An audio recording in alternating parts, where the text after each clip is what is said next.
Ah, look at this sweater I got for the holidays. It's a little reindeer, and on the back he's pooping peppermints. Definitely a 2020 vibe. Oh my God, I always forget to say this, but please like, comment, subscribe before we get into any of this. It helps the channel, it helps me help the channel. So the title of this video is a little bit misleading. I only work with myself, so everything I shoot is basically a one-person thing. But I did want to walk you through shooting some commercial work. I personally don't really do a ton of commercials, but since I have the house to myself this weekend and I've got plenty of time for the holidays, I wanted to practice working and shooting a coffee commercial. I figured it was something that was pretty simple. Definitely a lot of different ways to do something like that, so I figured, why not? So the brand I'm working with today is Commonwealth Joe, and I don't really know what I'm going for. Kind of giving myself the liberty to experiment. Some of you know that have looked at some of my commercial work in the past have seen that I love working with reflectors as texture and as surfaces. I love to use the reflector part of my little 5-in-1 reflector, and that offers this really cool kind of like edgy chrome looking surface that also bounces back the light, so you get nice key lights and backlight as well. So you'll see some of that in some of this footage. I will say that one of the downsides of working by yourself, and in particular just like shooting yourself, because in this instance, since I'm the only person here, I am running the camera and also in certain moments in the camera, and all I have is a little 5-inch screen to like check my focus. I'd say do the best that you can in your circumstances. This, obviously, in my opinion, honestly, in my opinion, I think that the shots that I'm in this commercial are probably the weakest links to the actual story itself. But were I to present this to a company or whatever, here's the idea, let's get actors or something, and definitely enough for like a Spec commercial to offer them to bring you in. The most important thing that I've gotten to make that possible, especially shooting on the URSA G2 because it doesn't have a rotating monitor, is to get a monitor. Like I have the Blackmagic 5-inch design screen, and like honestly I would probably go with the 4K 7-inch if you can get that in, just because it's nice and big. And while this is great and I can see myself here, it's not, I have to squint, and I do have 20/20 vision, disclaimer. Thought I would put that out there. So if you're, if you need to squint or anything like that, maybe you need a pair of binoculars. So, all right, so I'll walk through a little bit of my setup here, and yeah, as you can tell here, here's the setup for with the reflector. It is a 40-60-inch reflector, so it is a nice wide surface, and you have a lot of room to play, especially if you're shooting with a micro lens, which I believe I'm using here. For some of my panning shots, I am going to be looking at my Manfrotto Tripod, and the easiest way to do this is just to, with your handle, if you have your camera mounted, you can just sort of lean in and lean out. I find that that's really useful for me, especially if you're shooting at 60 frames per second. And I find this light to be pretty versatile, is the Aperture 300D. If you go back here to the panel, you can actually see that this is able to mount V-mount batteries. So if you wanted to power this outside, and I've seen people that do that, you have to mount 2 V-mount batteries on there. So one of the lenses I'll be using for this video is a 50mm vintage Nikon lens. And I believe this is from like the early 2000s. It is a 1.4 aperture. It is my only 50mm lens that I own. And what I like about it is that it does have a little bit of chromatic aberration in it, and there is some softness, but I do think it lends itself to a certain type of aesthetic that I'm interested to try for this. So we'll see if it works, we'll see if it doesn't, but I'm gonna play with it no matter what. No matter what. So other than that, the only other thing I'm using is the URSA Mini Pro G2. and I'm using a Sigma 18 to 35 mil lens on that. Nothing special there. I'll be using 120 frames per second at the 4.6K resolution. I do shoot on RAW. I love Blackmagic design their RAW format, and yeah, so I guess going through that, we'll just finish up.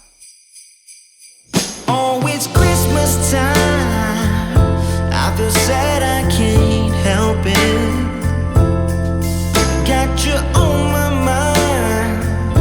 I don't know how to cope this, because it's Christmas time and I need you around, darling.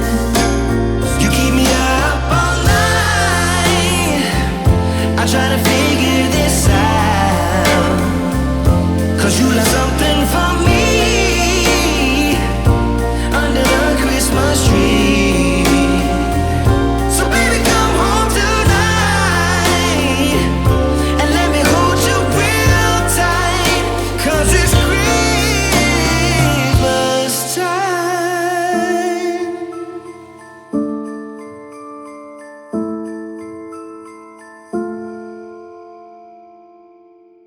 So that was a good experience, and that's really all this was for, was just experience and trial and error. And I think, so obviously I like limited myself to a certain time frame. I spent maybe the last 2 hours working on just different shots, and like I'd say 80% of them didn't work. But I do think that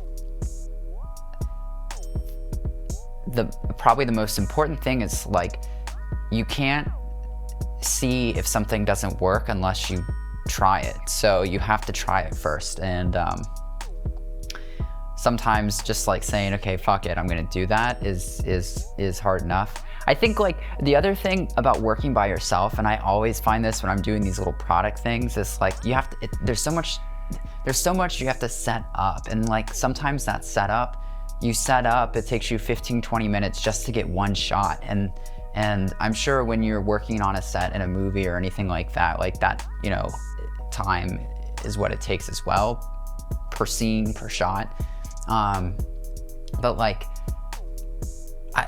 it can sometimes feel discouraging when it like doesn't come out the way you want it to. And I would just say, just try again, just keep trying. Some of the shots that I've used in this commercial and in others is just like when I've kept my camera rolling and I've just kept moving it. Like sometimes I think like, oh, this is gonna be it, and I move to get that shot and it's not, but I like, you know, pick up the tripod and move it to the left like 3 inches, and then boom, that's the thing I was going for. So yeah, so you know, with this, it's really just about like experimenting with different movements. Having a tripod is really useful because you can just kind of like slide things in and out. You can place them, you can hold them. Some of the movements that I've gotten, as I talked before, was just like tilting my camera on the tripod and then pulling it out. So racking your focus, you set your focus up before, and then you pull it back so that you know you're gonna be in frame. You don't have to worry about, you know, screwing anything up. Also, just like making sure that you are, and it helps because I have a reflector, but making sure that you're hitting your light right the way it needs to. And I think the beauty about setting it up in this way that I did for this shoot is that you have this really gorgeous key light from the reflector, but you have this halo backlight from the AD300 Aperture 300D light storm above. And it's just kind of pretty to look at. I would say if I had to do this again in a professional setting, I would get more shots, and if I had people to work with, I would definitely experiment a lot more with how the bag moves from shot to shot. I think having and completing a little bit more of the process would have been nice as well. The only issue is I don't really have any place aesthetically in my apartment where I can like make that look good. I tried a couple different locations and it was just like, it felt, but yeah, I think just like giving yourself the freedom to take risks and to like fail is part of that process on set. Obviously there's a different, you know, type of fear, but even if you have the opportunity and you're nervous about shooting a commercial before doing some of these shoots and trying to establish a look and feel before you actually go in on set to direct or to produce or to film even, I think can help you come up with a little bit more, just help your creativity when it comes time to actually hit the record button. So I hope you found that useful. This is really, for me, this is definitely not my wheelhouse. I definitely have more to learn about shooting commercials, but I do think that there's something to take away from just doing it again and again and trying something different. You obviously see a lot of different types of these little coffee commercials, and I think it's a great thing to just get out and produce. If you have nothing to do, this is a simple thing. So thank you so much. I hope you found this valuable. I found this valuable for me, and I hope you feel inspired to go out and create. Happy holidays, Merry Christmas if you celebrate that. If you don't, then have a happy day, and thank you so much for watching and supporting, and please be safe, continue to wear a mask, continue to protect yourself and protect your community, and I'll see you next time. All right, everybody, take care.